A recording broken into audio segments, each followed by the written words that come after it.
Hello दोस्तों। तो UPSC के इस न्यू सीरीज में जहां हम लोग एमसीक्यू कर रहे हैं यूपीएससी के, और ये सीरीज काफ़ी लंबा चलने वाली है। यूपीएससी प्रीलिम्स 2025 जो 25 में हुआ है उससे लेके आज तक जितने भी यूपीएससी के एग्जाम हुए हैं उस सबको हम लोग इस सेशन में कवर करेंगे। एक सीरीज है, ये सीरीज पैरेलली चलते रहेगी। बाकी जी की जो मैथ्स और जीएस की जो अन्य सीरीज हैं, जो अन्य एग्जाम बेस्ड है, वो भी चलते रहेगी। तो इसी सीरीज में आगे बढ़ते हुए आज का क्वेश्चन नंबर 34 देखते हैं। आज हम लोग कवर करेंगे इस सीरीज में वही 40 क्वेश्चन। तो 34 नंबर क्वेश्चन जो इस बार पूछा यूपीएससी ने कि जलवायु परिवर्तन विषयक पेरिस समझौते के अनुच्छेद 6 की चर्चा सतत विकास और जलवायु परिवर्तन विषयक वैश्विक चर्चाओं के बारे में है। तो बेसिकली ये पूछ रहा है कि आप बताओ कि क्या पेरिस समझौता, उतना दिमाग नहीं लगाना है, क्या पेरिस समझौता जलवायु परिवर्तन से संबंधित था? तो हम सब लोग जानते हैं कि जो सीओपी होता है, कॉन्फ्रेंस ऑफ पार्टीज होता है, वो जलवायु परिवर्तन से ही संबंधित होता है। तो ये सही हो जाएगा। और उसमें कई आर्टिकल्स हैं। हाँ, जलवायु परिवर्तन विषयक पेरिस समझौते के अनुच्छेद 6 कार्बन बाजारों के सिद्धांतों को निर्देशित करता है। तो कार्बन कितना, कौन कितना कार्बन यूज करेगा और उस हिसाब से उस पर कितना टैक्स लगेगा, तो यही चीज़ तो दर्शाता है सीओपी। तो इसी के रिगार्डिंग था। तो इसमें क्या हो जाएगा,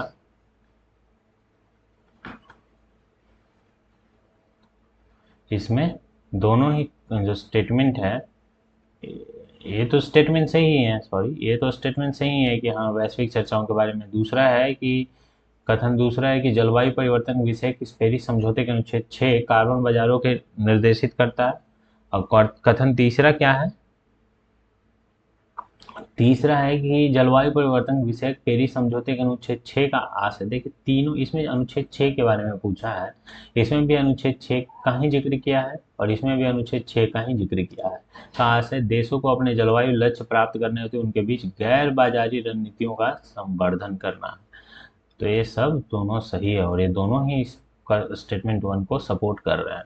कौन सा सही हो जाएगा? दो और तीन दोनों सही हैं और वे दोनों कथन वन की व्याख्या करते हैं। थोड़ा स्मॉल कर लेते हैं ताकि एक क्वेश्चन तो आए। हाँ चलिए। चलिए अगला क्वेश्चन था कि एशियाई और प्रशांत क्षेत्रों के लिए प्राकृतिक संसाधन नेचर सॉल्यूशन विथ हब प्रारंभ किया है। मतलब जो एशिया और प्रशांत क्षेत्रों के लिए प्राकृतिक समाधान, मतलब नेचर सॉल्यूशन के लिए, नेचर को बढ़ावा देने के लिए फाइनेंस करने का डिसीजन किसने लिया है? तो एशियाई डेवलपमेंट बैंक ने। ठीक है।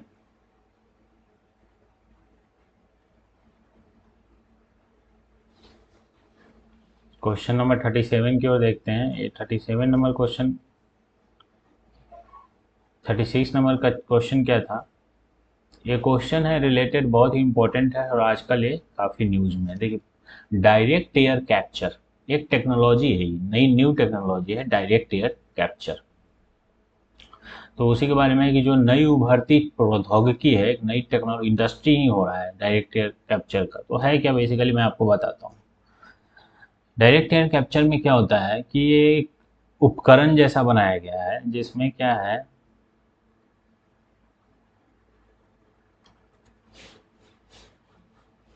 एक ऐसी लंबी सी नली होती है, पाइप होती है,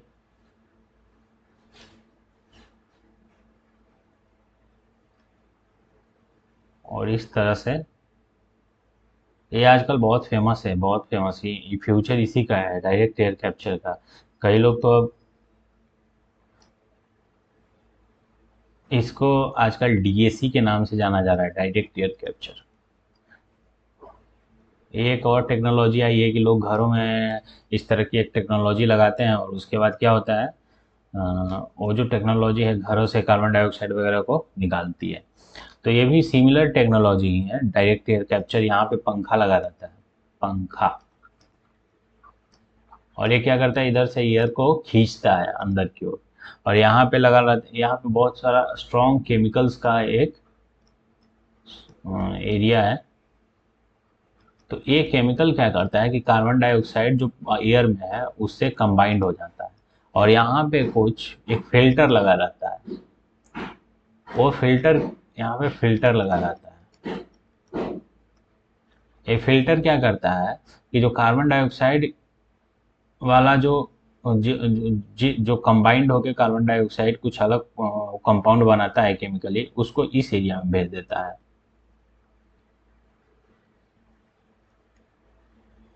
ठीक है। ईयर को इधर भेजता है, ईयर को जो नॉर्मल ऑक्सीजन है उसको इधर भेज देता है, और जो कार्बन डाइऑक्साइड वाला है CO2, इसको इधर भेज देता है, और इधर इसको इस मुंह से यहाँ पे लगा देते हैं एक बड़ा सा टंकी, और उसमें CO2 को स्टोर कर लेते हैं। तो ये आजकल बहुत ही फेमस है टेक्नोलॉजी, काफ़ी बढ़ रही है तेज़ी से टेक्नोलॉजी, तो उसी पे क्वेश्चन था।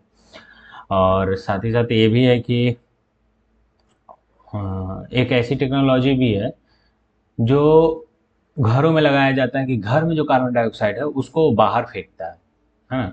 तो ये भी एक टेक्नोलॉजी है। तो इसी के रिगार्डिंग क्वेश्चन था कि इसे कार्बन प्रच्छादन की एक विधि के रूप में प्रयोग में लाया जा रहा है। कार्बन प्रच्छादन का मतलब क्या हुआ, कि कार्बन को निकालने के लिए यूज किया जाता है कार्बन डाइऑक्साइड को, तो बात सही है। या प्लास्टिक उत्पादन हेतु और खाद्य प्रसंस्करण में एक बहुमूल्य उपागम हो सकता है। तो देखिए, प्लास्टिक इंडस्ट्री में इसका बहुत ही ज़्यादा रोल्स है। प्लास्टिक इंडस्ट्री में CO2 बहुत ज़्यादा निकलता है ना। और फूड इंडस्ट्री में भी CO2 बहुत ज़्यादा निकलता है। तो ऐसी जगहों पे जहाँ CO2 का उत्सर्जन बहुत ज़्यादा होता है, वहाँ पे बहुत काम करेगा। तीसरा, विमानन में या संश्लिष्ट न्यून कार्बन ईंधन जनन हेतु हाइड्रोजन को मिलाने के लिए कार्बन का स्रोत हो सकता है। तो बिल्कुल बात सही है। देखिए, जो ये विमान होते हैं जितने भी, उसमें क्या करेंगे कि जो वातावरण है, वातावरण से कार्बन डाइऑक्साइड को इस उपकरण के द्वारा ऐसे इकट्ठा करेंगे और हाइड्रोजन में मिला देंगे, जिससे कार्बन के स्रोत के रूप में यूज करेंगे, है ना। तो ये तीनों ही स्टेटमेंट क्या हो जाएगा, करेक्ट हो जाएगा। चलिए, एक और है। नेक्स्ट क्वेश्चन है पिकॉक टेरेटूला। पिकॉक टेरेटूला जो है एक प्रकार का क्या है, पिकॉक टेरेटूला जो है भाई साहब, एक प्रकार का एक जीव है, छोटा सा जीव है। उसी के रिगार्डिंग है क्वेश्चन, मैं आपको दिखाता हूँ पिकॉक टेरेटूला क्या है।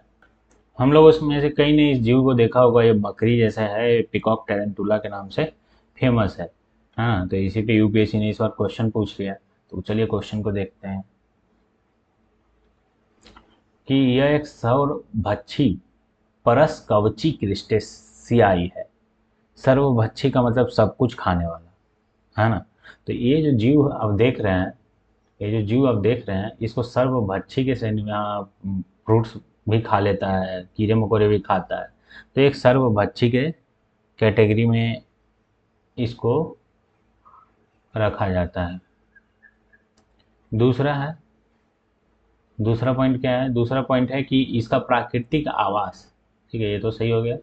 अब प्राकृतिक आवास भारत में केवल कुछ वनों तक ही सीमित है, तो कुछ वन में ही पाया जाता है। अभी ये विलुप्त प्राय जीवों के कैटेगरी में आ गया है। अपने प्राकृतिक आवास में एक वृक्षीय जाति है। तो क्या ये वृक्ष होता है? वृक्षीय जाति का मतलब क्या हुआ कि, हाँ सही बात है, वृक्षीय जाति मतलब जो वृक्षों पे रहता है ना। तो ये अपने प्राकृतिक आवास में वृक्षों पे रहने वाला है। तो ये जो स्टेटमेंट है, ये गलत है, लेकिन क्योंकि ये वृक्षीय जाति नहीं है, वृक्ष नहीं है, तो ये गलत है स्टेटमेंट। तो पहला और दूसरा सही, पहला और दूसरा। इसका प्राकृतिक आवास भारत के कुछ वनों में तक ही सीमित है, ये तो सही था। सर्वभक्षी पुरुष परस कवची क्रिस्टेशियाई है, इसको देखना पड़ेगा ये पहला का क्या मतलब है। सर्वभक्षी सही बात है, ये तो सब कुछ खाता है, क्रिस्टेशियाई है ना। ये अपने प्राकृतिक आवास में एक वृक्षीय जाति है। वृक्षों पे पाया जाता है। वृक्षीय जाति का मतलब क्या होता है, पहले वो इंग्लिश में हम लोग देख लेते हैं इसको।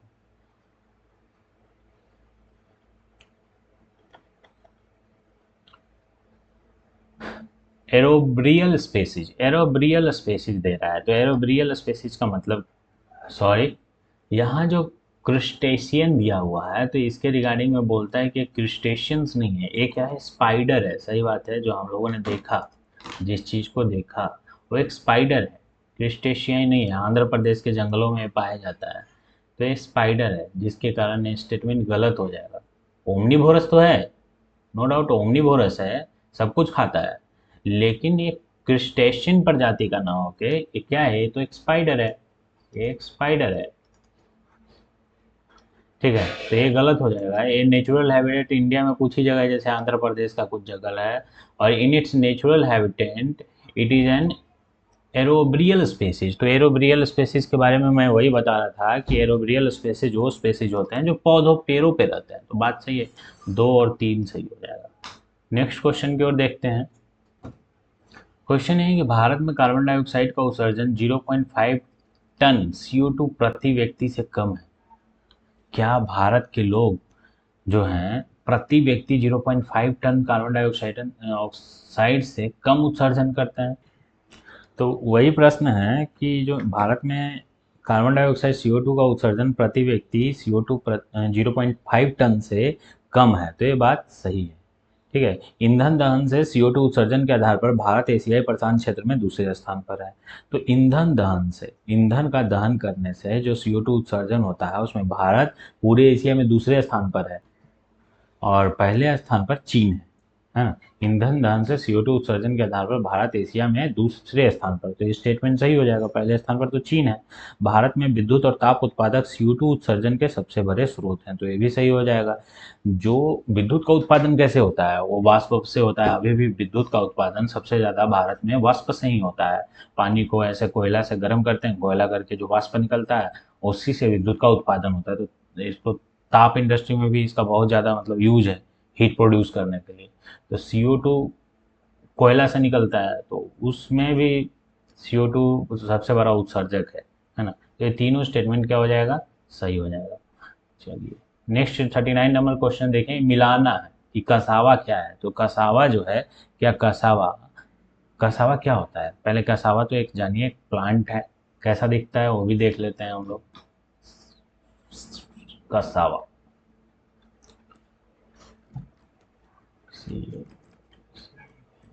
कसावा प्लांट, ये है कसावा प्लांट, है ना। तो ये प्लांट है, तो इसी के रिगार्डिंग है कि ये क्या है ना। तो देख रहे हैं इसमें इसमें ये जो प्लांट है कसावा का, इस तरह का पौधा होता है। तो इसमें देख रहे हैं किस तरह का एक काष्ठी है, कास्ट का बना हुआ है, मतलब उडी है, लकड़ी होता है इसमें। तो उसी से के रिगार्डिंग एक प्रश्न था कि कसावा क्या है, काष्ठीय झाड़ी है, तो बात ये सही हो जाएगा। अदरक क्या है? क्या है? आभासी तनायुक्त शाक है, आभासी होता है। क्या जो हमारा जिंजर है, अदरक है, आभासी होता है? तो बिल्कुल नहीं, आभासी तो नहीं होता है। तो ये हो जाएगा गलत। अब ये देखिए पालक के बारे में पूछ रहा है, तो पालक तो शाकीय आराही मतलब शाक के होता है ना। तो ये हो जाएगा सही। पुदीना क्या है? तो ये झाड़ी के रूप में ही होता है, तो ये पुदीना झाड़ी हो गया, ये भी सही होगा। और पपीता क्या है? इसमें भी कास्ट होता है ना। कास्ट का मतलब क्या, वो वैसा जो पौधा होगा, पौधा पे ऐसे छोटे छोटे ऐसे कोशिका भित्ति स्ट्रांग होंगे जिसके, तो काष्ठीय झाड़ीय पौधा के रूप में होगा। तो पपीता भी सही हो जाएगा। तो कितने सही हुए? 1 2 3 एंड 4। तो 4 सही है इसमें, तो यहाँ पे 4 वाले आंसर हो जाएंगे। नेक्स्ट क्वेश्चन की ओर देखते हैं हम लोग। वर्षावन महासागर द्वारा उत्पादित ऑक्सीजन की तुलना में अधिक ऑक्सीजन उत्पादित करता है। सिंपल शब्दों में पूछ रहा है, 40 नंबर क्वेश्चन है कि जो रेन फॉरेस्ट होते हैं, वर्षा वन होते हैं, क्या उनमें ऑक्सीजन ज़्यादा उत्पादन होता है महासागरों से? तो देखने में तो हाँ वन है तो ज़्यादा उत्पादन होगा, लेकिन ऐसा नहीं है। देखिए वर्षा वन जो है, जैसे कि अमेजन रेन फॉरेस्ट हुआ, ये सब जो वर्षा वन है, टोटल पृथ्वी के ऑक्सीजन का मात्र 20 से 25% ही उत्पादित करता है। तो सबसे ज़्यादा उत्पादित कौन करता है? जो महासागर के जो छोटे छोटे जीव हैं, जो छोटे छोटे प्लांट्स किंगडम है महासागरों के, वो सबसे ज़्यादा ऑक्सीजन का उत्पादन करते हैं। और वो कितना उत्पादन करते हैं? लगभग 50 से 55%। कहीं कहीं ये देता है 65% भी, है ना। तो जितने भी पृथ्वी पे ऑक्सीजन है उसका 50 से 55% ऑक्सीजन कहाँ से आता है? महासागरों से आता है। वो फोटोसिंथेसिस करते हैं, वो प्रकाश संश्लेषण करते हैं और वहाँ से आता है। तो ये स्टेटमेंट क्या हो जाएगा? ये स्टेटमेंट गलत हो जाएगा। दूसरा है समुद्री पालक पादप पलवक, जो समुद्र का जो प्लांट किंगडम है, उपरकांत संश्लेषी जीवाणु विश्व में ऑक्सीजन का लगभग 50% उत्पादित करते हैं। तो अभी बताया 50 से 55%, कहीं कहीं 65% भी देता है, तो ये सही हो जाएगा। वायुमंडलीय हवा में विद्यमान ऑक्सीजन, जो वायुमंडल में ऑक्सीजन विद्यमान है उसकी तुलना में सुचारू रूप से ऑक्सीकृत पृष्ठ जल में, माने जल में कई गुना अधिक ऑक्सीजन होता है। तो ये कह रहा है कि बताइए जो वायुमंडल में ऑक्सीजन है उससे ज़्यादा ऑक्सीजन क्या जल में होता है? तो ये तो गलत बात है, ये बात सही नहीं है। क्या वायुमंडल से ज़्यादा ऑक्सीजन जल में होता है? तो ये बात गलत हो जाएगा। तो सही कौन हुआ? सिर्फ दूसरा। चलिए नेक्स्ट क्वेश्चन की ओर। चलिए तो 41 नंबर क्वेश्चन है, इसको ध्यान से देखिए। क्या है? प्रकार के वाहनों पर विचार करिए। वैकल्पिक पावर ट्रेन वाहन माने जाते हैं। देखिए वैकल्पिक पावर ट्रेन वाहन आजकल वो वाहन है जो बैटरी पे चलते हैं या फिर हाइड्रोजन ईंधन पे चलते हैं। वो ट्रेडिशनली जो अपना पेट्रोल ये सब पे नहीं चलते, पेट्रोल डीजल पे चलने वाले नहीं है, तो उनको वैकल्पिक पावर ट्रेन कहा जा रहा है ना। इसमें फायदा क्या होता है? वैसे वाहन जो कम से कम कार्बन का उत्सर्जन करते हैं उनको वैकल्पिक पावर ट्रेन वाहन कहा जाता है। तो इस कैटेगरी में कौन कौन हो जाएगा? जो पूर्ण बैटरी विद्युत वाहन है, बैटरी है और विद्युत से चलता है ना। हाइड्रोजन ईंधन सेल वाहन ये भी हो जाएगा, और ईंधन सेल विद्युत हाइब्रिड वाहन, तो ये तीनों ही हो जाएगा। तो सभी तीन आंसर हो जाएगा इसका। नेक्स्ट क्वेश्चन था कि मानव रहित वाहनों, यूएवी का बड़ा चर्चा होता है कि अरे यूएवी देखा गया, यूएवी देखा गया। यूएवी वही जिसमें वो मूवी क्रिस जो है, क्रिस में एक छोटा सा ऐसे बना रहता है क्रिस मूवी में, और वो एलियंस आते हैं। तो यूएवी के बारे में वही चर्चा है, मानव रहित वाहन। इंग्लिश में देखें तो इसको क्या कहा जाता है? इसको कहा जाता है अनमैन्ड एरियल व्हीकल्स, जिसमें मैन की ज़रूरत नहीं है, जिसको चलाने के लिए आदमियों की ज़रूरत नहीं है, उसको अनमैन्ड एरियल व्हीकल्स कहा जाता है। हाँ, तो इंग्लिश में क्या कहते हैं? All types of UAV can do vertical landing, कि जितना भी मानव रहित वाहन है वो वर्टिकली लैंड कर जाता है। तो ऐसा कुछ नहीं है, ये बात बिल्कुल ही गलत हो जाएगा। All types of UAV can do automated hovering. Hover का मतलब क्या होता है देख लीजिए हिंदी में, कहीं ऐसा। क्या जितने भी यूएवी हैं स्वयं उड़ते हैं, स्वयं मंडराते हैं, है ना। तो जब तक उनको चालू नहीं किया जाएगा, एक मार्गदर्शन नहीं दिया जाएगा, वो स्वयं नहीं मंडराने लगता है। और नेक्स्ट पॉइंट क्या था कि all type of UAV can use battery only as a source of power supply. तो जितना भी यूएवी है सिर्फ बैटरी पे चलता है, ये कहना तो गलत होगा, है ना। सिर्फ बैटरी पे थोड़ी ना यूएवी चलेगा। हाँ, आजकल ये नई टेक्नोलॉजी आ रही है कि यूएवी जो बनाए जाएंगे वो बैटरी पे चलेंगे, बैटरी पे या हाइड्रोजन ईंधन पे। बाकी तो ऐसा यूएवी के लिए नहीं है कि वो बैटरी पे ही चलेंगे, तो ये भी गलत हो जाएगा। ये भी गलत, ये भी गलत, तो सब के सब गलत है। चलिए नेक्स्ट था, in the context of electric vehicle battery consider the following statement. Hindi में पढ़ा जाए तो क्या है? विद्युत वाहन बैटरियों के संदर्भ में निम्नलिखित कथनों पर विचार करिए। है कि समांतर बैटरी कैथोड के बनाने के लिए उपयुक्त होते हैं। कौन जो चीजें हैं इतना में वो बैटरी के कैथोड बनाने के लिए यूज होता है? तो देखिए बैटरी का जो कैथोड होता है वो कोबाल्ट का बनता है, तो सब जानते हैं, है ना। लिथियम आयन बैटरी आजकल बहुत फेमस होता है कि हाँ लिथियम आयन बैटरी है, लिथियम आयन बैटरी है। मोबाइल कंपनी भी लिथियम आयन बैटरी के नाम पर बहुत ठगती है कि लिथियम आयन बैटरी है तो बहुत चलेगा, है ना। व्हीकल्स कंपनी तो ठग ही रही है कि ओला लिथियम आयन बैटरी दे रही है मतलब लंबा चलेगा। हाँ, निकेल, निकेल का भी यूज होता है। ग्रेफाइट का यूज कभी भी कैथोड के रूप में नहीं हो सकता है। बैटरी का कैथोड क्या होता है? ग्रेफाइट का यूज जनरली जो है इलेक्ट्रोड के रूप में होता है, कैथोड के रूप में नहीं होता है। तो ये क्या हो जाएगा? ये हो जाएगा गलत। तो बाकी जो अपना ये तीनों है, एक दो और तीन, कोबाल्ट, लिथियम और निकेल का कैथोड बैटरी बनाते हैं, तो ये तीन सही हो जाएगा।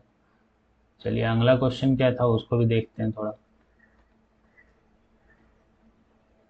44 नंबर क्वेश्चन को देखिए।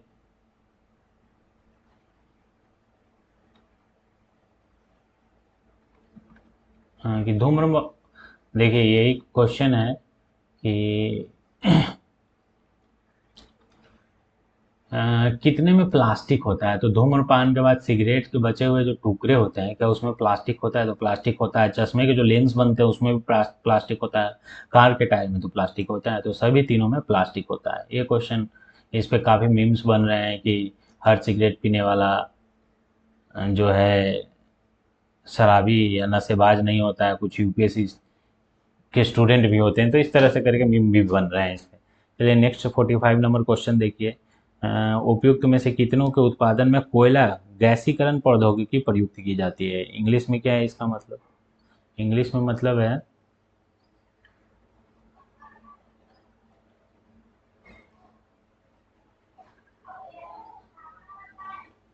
कोल गैसिफिकेशन टेक्नोलॉजी यूज होता है। कि इन सब में किसका किसका उत्पादन करेंगे तो कोल गैसिफिकेशन टेक्नोलॉजी यूज होगा। तो देखिए, कोयला का यूज होता है, सिंपल सी बात है, कोयला का यूज होता है गैस बनाने के लिए। तो कुछ एथेनॉल में होता है, नाइट्रोग्लिसरीन में होता है और यूरिया में। तीनों को जब उत्पादन करते हैं तो कोयला का यूज होता है। तो ये तीनों हो जाएंगे। नेक्स्ट क्वेश्चन की ओर देखते हैं। ये क्या है? What is the common characteristic? Common क्या है इन सब चीज़ों में, किसके बीच में? Of the chemical substances generally known as CL20, HMX and LLM105। इस इन सब में कॉमन क्या है? हिंदी में देखें ये क्वेश्चन तो क्या है कि कभी कभी समाचार की बात कर रहा है, समाचार माध्यम में जो ये दिखता है CL20, HMX, LLM105, तो इन सब में रासायनिक पदार्थों में कॉमन क्या है? सर्वश्रेष्ठ अभिलक्षण क्या है? तो क्या ये हाइड्रोफ्लोरोकार्बन प्रशीतकों का विकल्प है? तो नहीं है, हाइड्रोफ्लोरोकार्बन के नहीं है। ये क्रूज मिसाइल है? क्रूज मिसाइल नहीं है। ये सब रॉकेट नोदन है? नहीं है। ये जो आजकल के सैन्य आयुधों के अंतर्गत विस्फोटक है, ये एक्चुअली एक प्रकार के क्या है? विस्फोटक है, एक्सप्लोसिव है। CL20 का यूज बहुत ज़्यादा होता है। हाँ, CL20 का यूज बहुत ज़्यादा विस्फोटक के रूप में हो रहा है। ये हाई टेक्नोलॉजी है आजकल का। और HMX क्या है? सिमिलरली इस सब के सब जो हैं काफ़ी डेंजरस एक्सप्लोसिव हैं, है ना, जो सैन्य आयुधों में इनका यूज किया जाता है। चलिए तो इसी सीरीज में क्वेश्चन नंबर 47 देखते हैं। ये रहा क्वेश्चन नंबर 47। तो इस पे है कि एक क्वेश्चन पढ़ लीजिए, हिंदी में है कि क्या है कि ऐसी अपेक्षा है कि मेजोराना वन चिप क्वांटम कंप्यूटिंग को सुकर बनाएगा। ये हिंदी का बड़ा अजीब। सुकर बनाएगा, Majorana one chip Amazon AWS Amazon web services अल्लाह लेके आया है। और डीप लर्निंग मशीन लर्निंग का एक सेट है, उप समुच्चय। तो ये बात तो सही है, आजकल मशीन लर्निंग वही हुआ ना, आर्टिफिशियल इंटेलिजेंसी, तो इसमें डीप लर्निंग आता है। तो इसमें कोई बड़ी चीज़ नहीं है, ये बात सही हो जाएगा। अगला पॉइंट है कि ऐसी अपेक्षा है कि मेजोराना वन चिप क्वांटम कंप्यूटिंग को सुनकर बनाया सुकर बनाएगा, मतलब आसान बनाएगा। आई थिंक सुकर मतलब आसान बनाएगा। तो ये भी बात सही है, मेजोराना वन चिप जो है क्वांटम कंप्यूटिंग के लिए बनाया गया है। और ये AWS अमेजन वेब सर्विस ने नहीं बनाया है ना। अमेजन वेब सर्विस से रिलेटेड नहीं है। किसने बनाया है भाई साहब? ये माइक्रोसॉफ्ट ने बनाया है। Majorana one chip Amazon web service ने नहीं, माइक्रोसॉफ्ट बना रही है।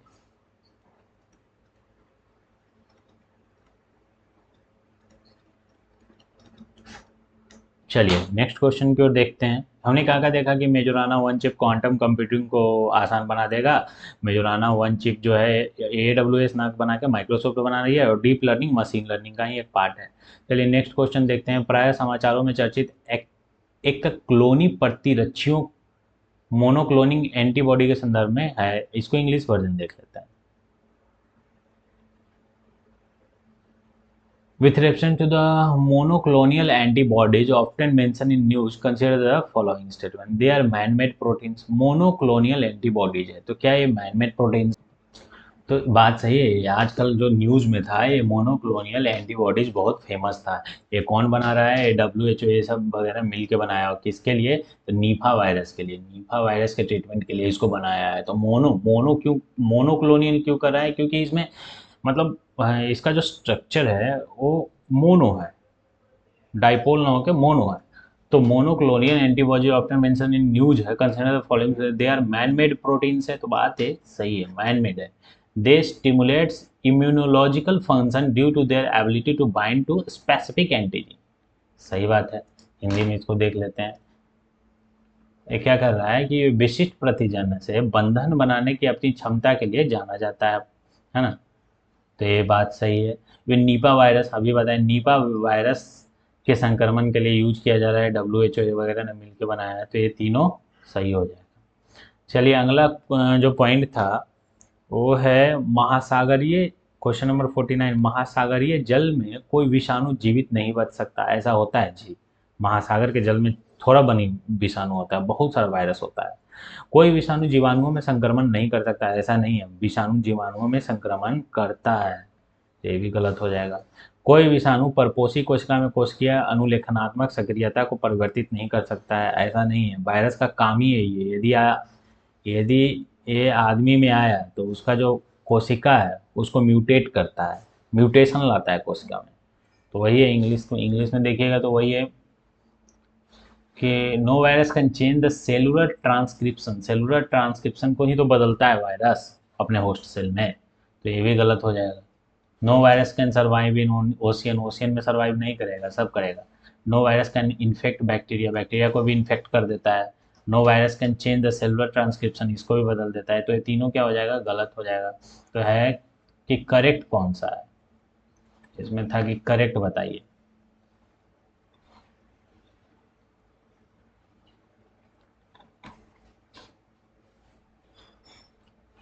अरे यार, करेक्ट बताना था तो इसमें कोई भी करेक्ट नहीं है, तो क्या हो जाएगा आंसर, नन। चलिए अगला क्वेश्चन देखते हैं। तो ये है 50 नंबर क्वेश्चन की, यूपीएससी की सबसे भारी चीज़ यही है कि इसमें हिंदी और इंग्लिश का इतना विविधता रहता है। जैसे इस क्वेश्चन को आप हिंदी में पढ़िए, सक्रिय कार्बन बहिस्रावी धाराओं में से प्रदूषकों को हटाने, बहिस्रावी धाराओं, अब बताइए बहिस्रावी धारा क्या होगा। इंग्लिश में देखिए तो activated carbon is good and attractive tool to remove pollutants from effluent stream, कितना आसान हो जाता है। ये जो धारा बहता है, जो वो नली नाला का धारा बहता है, उस तो उससे क्या बोलते हैं, पॉल्यूटेंट्स को हटाने के लिए एक्टिवेटेड कार्बन क्या है, एक गुड एंड अट्रैक्टिव टूल है, and to remediate contaminants from various industry, तो ये रेमेडी के रूप में काम करता है कई इंडस्ट्री में। कितना आसान है, वही जब हिंदी में पढ़िए इस क्वेश्चन को, सक्रिय कार्बन बहिस्रावी धाराओं, बहिस्रावी धारा दिया है ना, प्रदूषकों को हटाने और विभिन्न उद्योगों से आने वाली संदूषकों के उपचारण हेतु एक अच्छा और आकर्षक साधन है। अब संदूषकों आज तक हम जानते ही नहीं है कि क्या होता है ना। तो ये बिल्कुल हिंदी में टफ कर देता है। अब चूंकि इंग्लिश हम लोग पढ़ लिए हैं तो ये हिंदी आसान लगेगा कि ठीक है, एफ्लुएंट स्ट्रीम है और remediate contaminants from the various industry. Activated carbon exhibits a larger surface area, activated carbon कैसे काम करता है, तो सक्रिय कार्बन एक बृहद पृष्ठ क्षेत्रफल होता है और उसमें भारी धातुओं को अधिशोषित करने की दमदार साक्यता शक्यता होती है ना। Activated carbon exhibits a larva surface area and strong potential for absorbing heavy metals, जो एक्टिवेटेड कार्बन टेक्नोलॉजी है वो हैवी मेटल को एब्जॉर्ब कर लेती है एफ्लुएंट से, जो पानी उनी नाला का पानी रहता है उससे। तो ये स्टेटमेंट सही है, स्टेटमेंट ए भी सही है, और ये दूसरा स्टेटमेंट पहला को सपोर्ट कर रहा है। कैसे करता है, वही तो बता रहा है कि जो एक्टिवेटेड कार्बन है वो लार्ज सरफेस एरिया और शो करता है और strong potential for absorbing heavy metals, heavy metals को एब्जॉर्ब कर लेता है।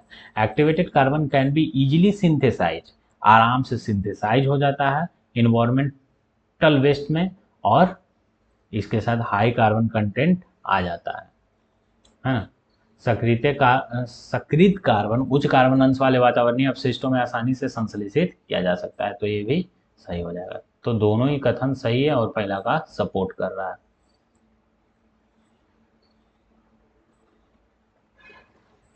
चलिए नेक्स्ट क्वेश्चन की ओर बढ़ते हैं।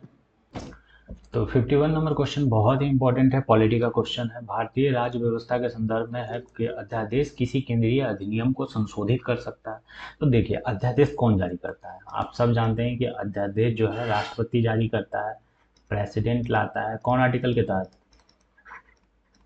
प्रेसिडेंट लाता है आर्टिकल 123 के तहत, और राज्यपाल लाता है, गवर्नर अध्यादेश लाता है, कौन आर्टिकल के तहत, आर्टिकल 213 के तहत, है ना।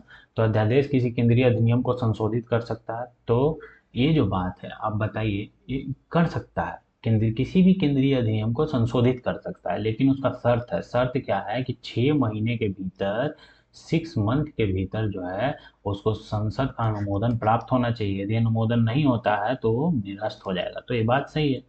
दूसरा, अध्यादेश किसी मूल अधिकार को न्यून कर सकता है, तो किसी फंडामेंटल राइट्स को भी न्यून कर सकता है। अध्यादेश जारी कब करता है? जब पार्लियामेंट वर्किंग में नहीं होता है, जब पार्लियामेंट विराम पे होता है। जैसे चुनाव हुआ, अभी प्रधानमंत्री का चुनाव नहीं हुआ है, प्रधानमंत्री का चुनाव होता है और उस समय डिक्लेयर नहीं होता कि प्रधानमंत्री कौन है, या फिर कुछ ऐसा इमरजेंसी सिचुएशन में राष्ट्रपति के पास शक्ति है या गवर्नर के पास शक्ति है कि वो अध्यादेश जारी करते हैं। तो अध्यादेश किसी मूल अधिकार को भी कम कर सकता है, लेकिन इस सिचुएशन में भी वही 6 महीने के भीतर अनुमोदन मिलना चाहिए। अध्यादेश किसी पिछली तारीख से प्रभावी हो सकता है, किसी पिछली तारीख से प्रभावी हो सकता है। तो अध्यादेश पिछली तारीख से भी प्रभावी हो सकता है। राष्ट्रपति जो अध्यादेश लाता है वो पिछली तारीख से भी प्रभावी हो सकता है। ये बात सही है। तो इस सिचुएशन में क्या हो जाएगा? तीनों से। क्वेश्चन नंबर 52 देखते हैं। ये है कि अरुणाचल प्रदेश और वर्णन। अरुणाचल प्रदेश से किले से राजधानी का नाम पड़ा और राज्य में 2 राष्ट्रीय उद्यान है। तो बात सही है। अरुणाचल प्रदेश जो है एक किले से राजधानी का नाम पड़ा है, और किला का नाम क्या था? अच्छा, अरुणाचल प्रदेश का पहले बताइए राजधानी कहाँ है? तो ईटानगर। ईटानगर है। और इसका कौन किले से नाम पड़ा है? तो ईटा किले से। ईटा किले से इसका नाम ईटानगर पड़ा है। ठीक है। और राज्य में 2 राष्ट्रीय उद्यान है। ये भी बात सही है। अरुणाचल प्रदेश में 2 राष्ट्रीय उद्यान, एक तो मॉलिंग है और एक नामदफा। हाँ, एक मॉलिंग है, मॉलिंग राष्ट्रीय उद्यान, और एक नामदफा। नामदफा राष्ट्रीय उद्यान। तो 2 राष्ट्रीय उद्यान, तो ये स्टेटमेंट सही हो जाएगा। नागालैंड यह राज्य के संविधान संशोधन अधिनियम के आधार पर अस्तित्व में आया है। तो ये हम लोग सब जानते हैं कि नागालैंड 13वीं संविधान संशोधन 1962 के तहत अस्तित्व में आया है ना। 13th अमेंडमेंट एक्ट 1962 के तहत अस्तित्व में आया। तो ये भी सही हो जाएगा। तीसरा नंबर है त्रिपुरा। त्रिपुरा जो है 1956 के एक्ट के तहत, राज्य पुनर्गठन आयोग 1956 में आया, तो उसके एक्ट के तहत एक केंद्र शासित प्रदेश था। बाद में राज्य का इसको दर्जा मिला। तो ये तीनों ही सही हो जाएगा। चलिए अब 53 देखिए, निम्नलिखित पर विचार करिए। अंतर राज्य परिषद, राष्ट्रीय सुरक्षा परिषद और क्षेत्रीय परिषद। तो इसी से संबंधित क्वेश्चन है कि जो ये सब जो परिषद है, ठीक है, अंतर्राज्य परिषद हो या राष्ट्रीय सुरक्षा परिषद हो, तो कितनी भारतीय संविधान के मतलब भारत के संविधान में उपलब्ध है। भारत के संविधान में कितनों का जिक्र मिलता है? तो आइए इसको थोड़ा प्रॉपरली देखते हैं।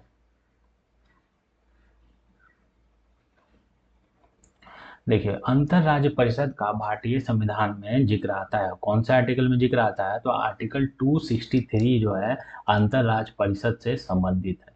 आर्टिकल 263। राष्ट्रीय सुरक्षा परिषद कहीं भी नहीं था, क्षेत्रीय परिषद कहीं भी नहीं था। तो भारत के संदर्भ में अंतर राज्य परिषद सिर्फ एक है, जो क्या है, भारतीय संविधान में शुरू से ही वर्णित था। ठीक है। तो इसका आंसर क्या हो जाएगा? केवल 1। चलिए अब अगले प्रश्न की ओर बढ़ते हैं। 54 नंबर क्वेश्चन क्या है? अरे यार, 54 नंबर क्वेश्चन देखते हैं। भारत के संविधान में स्पष्ट रूप से उल्लिखित है कि कतिपय बातों में किसी राज्य का राज्यपाल अपने विवेक अनुसार कार्य करता है। तो देखिए, भारतीय संविधान में चर्चा मिलता है आर्टिकल 163 में। आर्टिकल 163 क्या कहता है कि राज्यपाल मंत्रिपरिषद के परामर्श पे ही काम करेगा। ठीक है। राज्यपाल कोई भी काम मंत्रिपरिषद के सलाह पे परामर्श पे ही करेगा, है ना। राज्य का संवैधानिक प्रमुख कौन होता है? राज्यपाल होता है। तो राज्यपाल मंत्रिपरिषद के सलाह पे ही काम करेगा, लेकिन राज्यपाल को स्पेशल शक्ति देता है। कौन देता है? आर्टिकल 63 के पार्ट 2 जो है उसमें राज्यपाल के विवेकानुसार शक्ति निर्णय के बारे में जिक्र मिलता है, तो ये सही हो जाएगा। भारत का राष्ट्रपति अपने आप किसी राज्य के विधानमंडल द्वारा पारित विधेयक को, भले ही वह संबंधित राज्य के राज्यपाल द्वारा ना भेजा हुआ हो, अपने विचार के लिए आरक्षित कर सकता है। क्या यदि राज्यपाल किसी विषय को ना भेजे राष्ट्रपति के पास, तो क्या वो अपने आप राष्ट्रपति उस विचार को रख सकता है? तो नहीं। आर्टिकल 200 में सिंपली चर्चा है, आर्टिकल 200 में यही तो है कि राज्यपाल यदि चाहे तो किसी विधेयक को राष्ट्रपति के कंसिडरेशन के लिए ऊपर भेज सकता है। तो ये जो स्टेटमेंट है वो गलत हो जाएगा। कौन सही है? ये सही है। चलिए 55 नंबर देखिए, ये इजी क्वेश्चन है। राज्य भारत का संविधान का उपबंध और कौन से पार्ट में आता है उससे रिलेटेड है। तो राज्य की लोकसभा में न्यायपालिका का कार्यपालिका से पृथक्करण कौन आर्टिकल के तहत आता है? तो हम जानते हैं आर्टिकल 50 यही तो है, न्यायपालिका का कार्यपालिका से पृथक्करण। तो राज्य की नीति निर्देशक तत्व में आ गया। दूसरा है हमारी सामाजिक संस्कृति की समृद्ध विरासत और महत्व समझना और उसका मतलब प्रोटेक्शन देना। संस्कृति की विरासत और उसका महत्व समझ के उसका प्रोटेक्शन देना, ये फंडामेंटल ड्यूटीज है हमारा, ये भी बात सही है। कारखाना में 14 वर्ष से कम आयु के बच्चों का नियोजन है, ये कौन आर्टिकल में है? आर्टिकल 24 यही तो है, 14 वर्ष से कम आयु के बच्चे को नियोजन नहीं करना है। ठीक है, तो फंडामेंटल राइट्स है, मूल अधिकार है। तो ये था। अगला क्वेश्चन की ओर देखते हैं, 56 नंबर क्वेश्चन। क्वेश्चन में 56 है कि भारत के संविधान के संदर्भ में यदि 5वीं अनुसूची के अधीन किसी राज्य का कोई क्षेत्र अनुसूचित क्षेत्र घोषित कर दिया जाए तो क्या होगा? देखिए 5वीं अनुसूची के अंतर्गत, 5वीं अनुसूची में कौन कौन सा राज्य आता है? ममता, MAMT है, ऐसे कुछ है ना, MAMT, नहीं नहीं नहीं, ये ऐसे नहीं, MMTA, मणिपुर, मिजोरम, त्रिपुरा और असम, है ना। MMTA, मणिपुर नहीं आता है, मिजोरम, मेघालय, हाँ। MMTA में क्या आ जाएगा? ये गलत मैंने बोल दिया, मिजोरम, मेघालय, त्रिपुरा और असम। मिजोरम आता है, मिजो फ्रंट अभी इंडिया का सबसे ज़्यादा एजुकेटेड स्टेट बन गया है। मेघालय आता है जहाँ बहुत ज़्यादा बारिश होता है। त्रिपुरा और असम, असम, ये 4 राज्य जो है 5वीं अनुसूची के अंतर्गत आते हैं। तो यदि कोई क्षेत्र अनुसूचित क्षेत्र में घोषित होता है तो ऐसे क्षेत्रों के लिए क्या प्रावधान है इंडियन कॉन्स्टिट्यूशन में? तो ऐसे क्षेत्रों में राज्य सरकार अपनी कार्यपालिका शक्ति खो देती है। क्या राज्य सरकार को कोई शक्ति नहीं रहता? ऐसी बात गलत है। क्या मिजोरम में, मेघालय में, त्रिपुरा और असम में राज्य सरकार नहीं है? ऐसा नहीं है। और एक स्थानीय निकाय पूर्ण प्रशासन गठन कर लेगा, ये बिल्कुल बात गलत है। उस क्षेत्र पर राज्य सरकार का स्पेशल अटेंशन होता है, विशेष पैकेज आता है उसके लिए केंद्र सरकार के द्वारा। राज्य सरकार उस पर विशेष ध्यान देता है। ऐसा नहीं है कि राज्य सरकार अपनी शक्ति खो दे। ठीक है। दूसरा है संघ की सरकार कतिपय परिस्थितियों में राज्यपाल की सिफारिश पर ऐसे क्षेत्रों पर पूर्ण प्रशासन को अपने हाथ में ले सकता है। यही तो हुआ था। कहाँ हुआ था? जो उस समय मणिपुर में उतना हिंसा चल रहा था, तो ऐसे में यदि राज्यपाल सिफारिश करता है ना, मिजोरम में भी बहुत हिंसा चल रहा था, मिजो फ्रंट एक तरफ हो गए थे। हाँ, तो वैसी स्थितियों में क्या होता है कि संघ की जो सरकार है वहाँ प्रेसिडेंशियल रूल लागू कर देती है। तो ये दूसरा बात सही हो जाएगा, दूसरी स्टेटमेंट सही हो जाएगी। चलिए नेक्स्ट क्वेश्चन की ओर बढ़ते हैं। ये निम्नलिखित संगठन है और इसका जो मंत्रालय है उससे मिलान करना है। जैसे राष्ट्रीय ऑटोमोटिव बोर्ड, तो राष्ट्रीय ऑटोमोटिव बोर्ड कौन से मंत्रालय के अंतर्गत आती है? हाँ, तो राष्ट्रीय ऑटोमोटिव बोर्ड जो है सूक्ष्म लघु और नहीं नहीं, ये ऑटोमोटिव बोर्ड है ना। ऑटोमोटिव कॉयर बोर्ड जो है, कॉयर कहा जाता है नारियल वाला को, नारियल से जो सामान बनते हैं उसको कॉयर बोर्ड कहा जाता है। तो जो कॉयर बोर्ड है वो आता है मिनिस्ट्री ऑफ स्मॉल, इसमें कॉयर बोर्ड जो है सूक्ष्म लघु और मध्यम उद्यम मंत्रालय के अंतर्गत आएगा। और जो अपना ऑटोमोटिव बोर्ड है, ऑटोमोटिव बोर्ड जो आ जाएगा वो भारी उद्योग मंत्रालय के अंतर्गत आएगा। और व्यापार वाला, तो व्यापार वाला वाणिज्य उद्योग मंत्रालय के अंतर्गत काम करता है लोग। चलिए अब अगला प्रश्न की ओर देखते हैं। तो इसमें से मैच कौन किया? इसका ये, इसका ये, इसका ये, कोई भी मैच नहीं किया।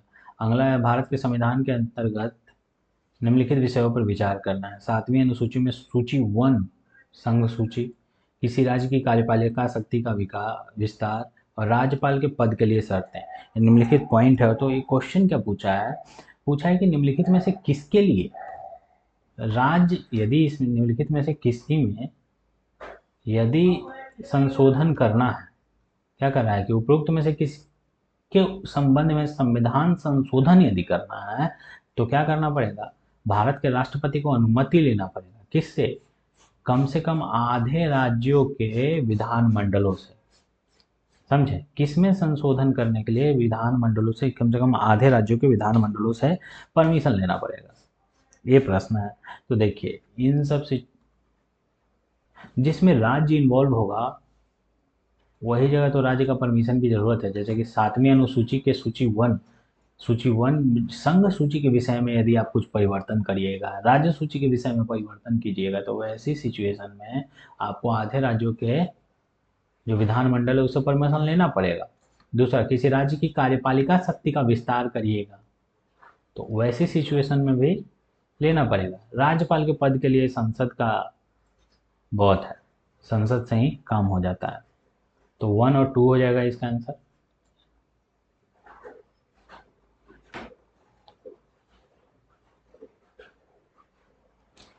इसका आंसर कौन हो जाएगा? 1 और 2। चलिए नेक्स्ट क्वेश्चन की ओर बढ़ते हैं। इसको थोड़ा छोटा कर देते हैं। क्वेश्चन ये है कि किसी राज्य का राज्यपाल अपने पद की शक्तियां और दायित्व का प्रयोग और निष्पादन के लिए किसी न्यायालय के प्रति उत्तरदायी नहीं है। बताइए, कोई राज्य का राज्यपाल है और अपने पद की शक्ति और दायित्व का प्रयोग करेगा तो उसको न्यायालय लेके चले जाइएगा। ये तो हम लोग सभी लोग जानते हैं। आर्टिकल, किसी एक आर्टिकल 361 में मेंशन भी है। आर्टिकल 361 में यही तो है कि राज्य का राज्यपाल को आप न्यायालय नहीं लेके जा सकते हैं उसके किसी कार्य के लिए, ठीक ना। इसी को लेकर तो अभी विवाद हो रहा है कि जो सुप्रीम कोर्ट ने ये फैसला दिया है कि राज्यों के राज्यपाल को भी 60 दिन के अंदर जो है किसी विषय पे साइन करना है, उसको परमिशन देना है कि नहीं देना है, ये डिसाइड करेंगे। इवन कि राष्ट्रपति पे भी ये चीज़ें थोपा है, तो राष्ट्रपति बोला कि राज्य जो सुप्रीम कोर्ट है वो हम पे प्रेशर नहीं दे सकती है। तो ये पॉइंट है। दूसरा है कि किसी राज्य के विरुद्ध उसकी, राज्यपाल के विरुद्ध उसकी पदावधि के दौरान कोई दंडिक कार्यवाही नहीं होगी, है ना, संशोधित नहीं की जाएगी और जारी नहीं रखी जाएगी। तो ये बात बिल्कुल सही है। आर्टिकल 361 के 2 में यही बात है कि राज्यपाल के विरुद्ध उसके जब कार्य चल रहा है, उसका जब कार्यकाल चल रहा है तो उसको आप सजा नहीं दे सकते हैं, उसके खिलाफ कोई कार्रवाई नहीं कर सकते हैं, क्योंकि एक मर्यादा की बात हो जाती है।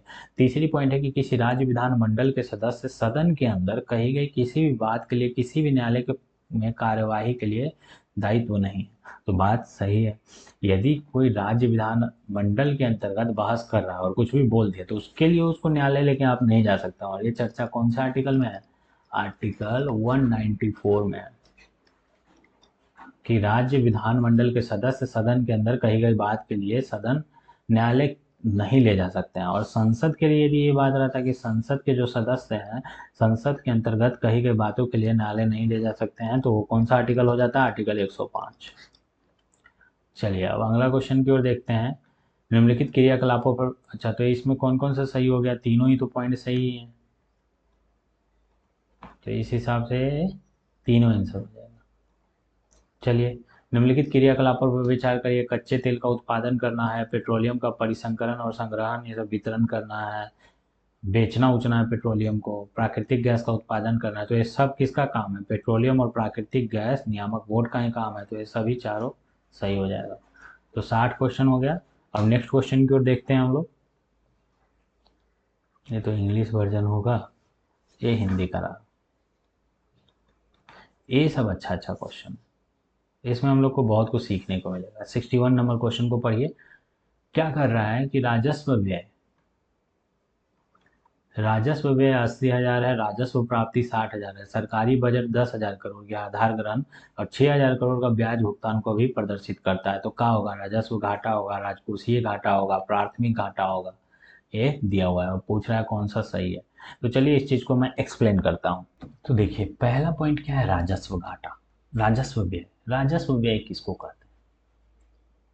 राजस्व व्यय किसको कहते हैं, पूंजीगत व्यय किसको कहते हैं, सब कुछ अच्छे से हम लोग समझेंगे। राजस्व व्यय यह हुआ कि सैलरी में जो नॉर्मल जो एक्सपेंडिचर है, जिसको कह सकते हैं कि ये डेली का आपका एक्सपेंडिचर, मंथली एक्सपेंडिचर है या डेली का एक्सपेंडिचर है, वो राजस्व व्यय में आता है। जैसे कि भारत सरकार हम लोग उन लोगों को सैलरी देती है, रोड बनवा रही है या कुछ इस तरह से कर रही है जो उसका डेली का एक्सपेंसेज है, तो वो सब राजस्व व्यय में आता है ना।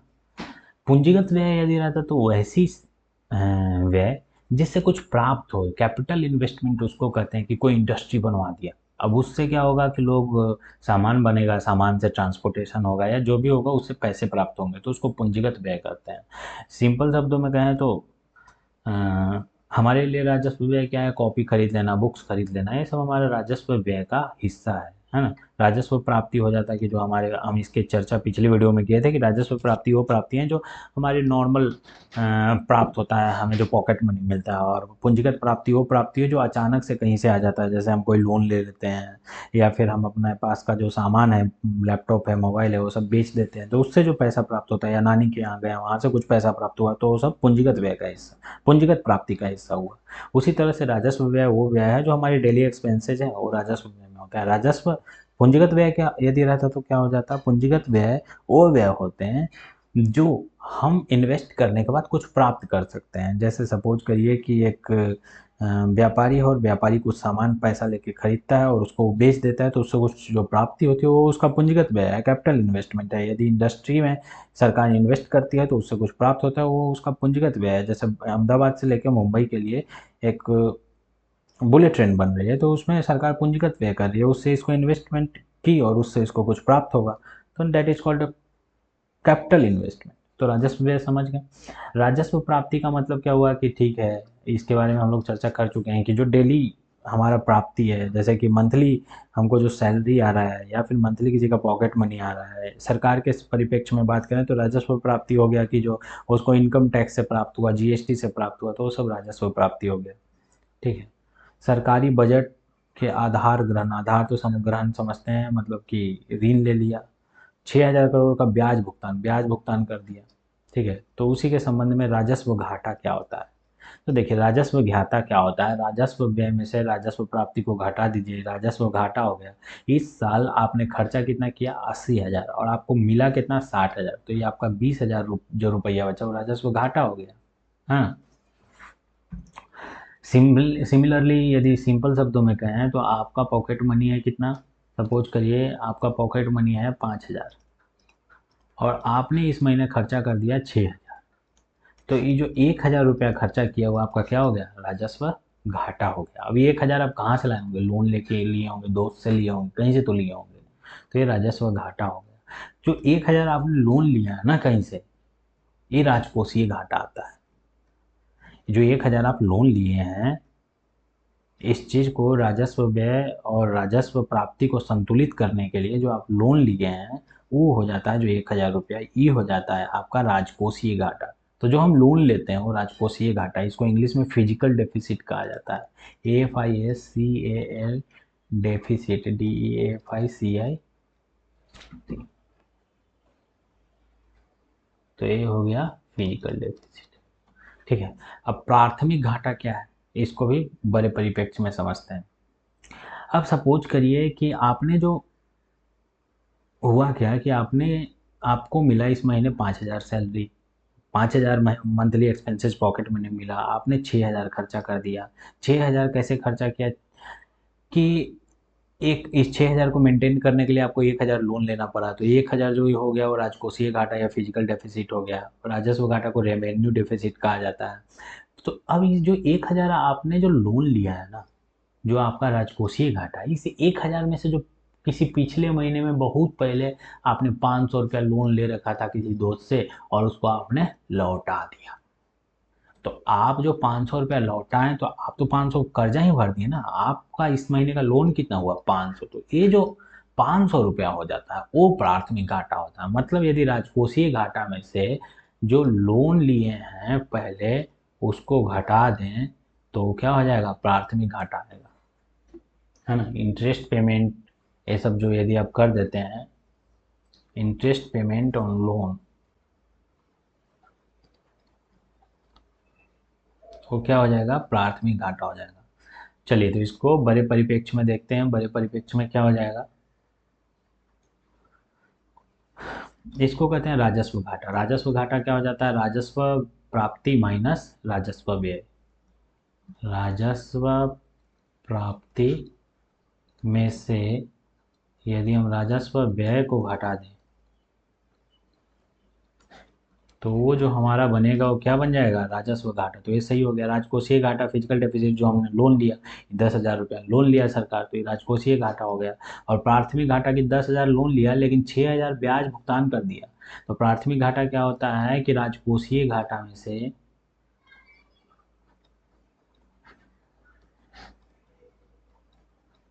यदि इंटरेस्ट जो है उसको घटा दीजिएगा, इंटरेस्ट पेमेंट को घटा दीजिएगा, तो वो क्या आ जाएगा, प्राथमिक घाटा। तो प्राथमिक घाटा कैसे, 4,000 ही होगा। 10,000 रुपया लोन लिया और 6,000 रुपया ब्याज भुगतान कर दिया, तो 4,000 रुपया तो एक्स्ट्रा लोन हुआ इस पे, तो ये हो गया जो प्राथमिक घाटा। तो ये तीनों क्या हो जाएगा, सही हो जाएगा। चलिए, अगला क्वेश्चन है 62 नंबर। INSTC, उत्तर दक्षिण परिवहन कॉरिडोर, अंतर्राष्ट्रीय IC, international north south transport corridor, ठीक ना। तो ये क्या है, देखिए, इन उत्तर दक्षिण परिवहन कॉरिडोर क्या है। देखिए, ये है उत्तर दक्षिण परिवहन कॉरिडोर। ये अपना भारत के मुंबई से शुरू होता है, पाकिस्तान को छोड़ते हुए ऐसे बंदार अब्बास ईरान से होते हुए, अजरबैजान से होते हुए, मॉस्को, सेंट पीटर्सबर्ग, ऐसे नॉर्थ सी से होते हुए, मेडिटेरियन से, भूमध्य सागर से होते हुए, अरबियन सी से फिर मुंबई आता है। तो ये कहलाता है उत्तर दक्षिण परिवहन गलियारा, INSTC, ठीक है। तो इसी से संबंधित है कि किसको, के संस्थापक सदस्यों में से भारत एक है, क्योंकि भारत से ही जाता है। तो ये कॉरिडोर किन्हें जोड़ेगा, तो भारत से मध्य एशिया, यूरोप को होते हुए ईरान तक जोड़ता है ना। पहला सही हो गया। चलिए, 63 नंबर देखिए, कौन सा कथन सही है, ये प्रश्न है। तो बताइए, विश्व के दो प्रमुख एथेनॉल उत्पादन में ब्राजील और संयुक्त राज्य अमेरिका का नाम आता है। बात सही है। संयुक्त राज्य अमेरिका की तुलना में ब्राजील अधिक उत्पादन करता है, तो ये बात गलत है। पहला नंबर पर एथेनॉल उत्पादन में USA है, और दूसरा नंबर पर एथेनॉल उत्पादन में कौन है, तो ब्राजील है। दोनों में अंतर क्या है, USA में जो एथेनॉल का उत्पादन होता है वो लोग मक्का का यूज करते हैं, क्योंकि मक्का उत्पादन में USA पहले नंबर पर है। जबकि ब्राजील में जो एथेनॉल का उत्पादन होता है वो लोग गन्ने का यूज करते हैं, है ना, गन्ने का यूज करते हैं, गन्ना यूज करते हैं।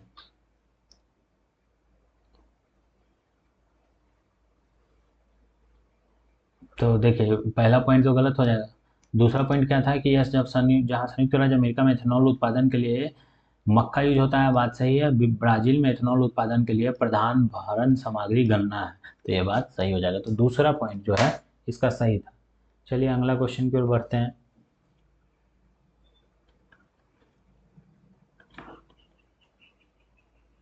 दूसरा सही था, ये वाला सही है। चलिए, विश्व बैंक ने यह चेतावनी दी है कि भारत ऐसे प्रथम स्थानों में से एक बन सकता है जहां आर्द्र बल्ब तापमान, वेट बल्ब टेम्परेचर क्या है। देखिए, वेट बल्ब टेम्परेचर एक नई टेक्नोलॉजी है जिससे आर्द्रता का पता चलता है। आर्द्र है ना, तो आर्द्रता का पता चलता है। 35 डिग्री सेल्सियस से अधिक हो गया है। निम्नलिखित कथनों में से कौन सा कथन सही है। सर्वाधिक संभावना है कि प्रायद्वीपीय भारत बाढ़, उष्णकटिबंधीय चक्रवात और सूखे से ग्रसित हो जाएगा। तो क्या आर्द्रता का ये सबसे कोई कनेक्शन है, ऑफ कोर्स होता है। आर्द्रता अलग चीज़ है, सूखापन अलग चीज़ है, चक्रवात अलग है। आर्द्रता यदि बहुत ज़्यादा घट जाएगा या बढ़ जाएगा तो ऐसी सिचुएशन में क्या होगी, आर्द्रता बहुत ज़्यादा है तो पसीना बहुत ज़्यादा निकलेगा, आर्द्रता कम है तो मानव समेत सभी प्राणियों में उत्तरजीविता प्रभावित होगी, क्योंकि उनके लिए पसीने के माध्यम से अपने शरीर के तापमान को निकालना मुश्किल हो जाएगा। तो ये जो पॉइंट है वो सही हो जाएगा। पर आर्द्रता मनुष्यों पर कैसे इफेक्ट डालता है, तो ये तो हम लोग जानते ही हैं कि जैसे जैसे आर्द्रता बढ़ेगा मनुष्यों में पसीना और क्या होगा, ज़्यादा निकलेगा, है ना। आर्द्रता कमेगा तो पसीना कम निकलेगा, पसीना कम निकलेगा तो ऐसी सिचुएशन में क्या होगी, जो मनुष्य टेम्परेचर मेंटेन करता है अपना पसीना के माध्यम से, वो नहीं कर पाएगा। चलिए 65 नंबर क्वेश्चन देखिए, किसी देश का राजकोषीय घाटा। राजकोषीय घाटा अभी हम लोगों ने पढ़ा है, कौन सी घाटा होती है? राजस्व घाटा और राजकोषीय घाटा में अंतर है। राजस्व घाटा, राजस्व जो व्यय है उसमें से राजस्व प्राप्ति को घटा दीजिए। राजस्व घाटा हमने बताया कि 5,000 रुपये आपका पॉकेट मनी है और 6,000 रुपये आप खर्चा करते हैं, तो 1,000 रुपये आपका राजस्व घाटा हो गया। राजकोषीय घाटा क्या हुआ कि जो आप कर्जा लिए हैं वो राजकोषीय घाटा हो जाता है। तो देखिए कर्जा लिया है, कोई देश है 50,000 करोड़ रुपया कर्जा लिया है, ठीक, इसे गैर ऋणिक सृजन पूंजीगत प्राप्तियों के माध्यम से 10,000 रुपया प्राप्त हुआ, कहीं से भी प्राप्त हो, लेकिन 50,000 कर्जा लिया है। उस देश का ब्याज देता है 1,500 करोड़ है। अब इसमें से 50,000 रुपया में से 1,500 रुपया क्या किया? ब्याज चुका दिया। 50,000 रुपया कर्जा लिया और 1,500 रुपया ब्याज चुका दिया, 1,500 करोड़ रुपया।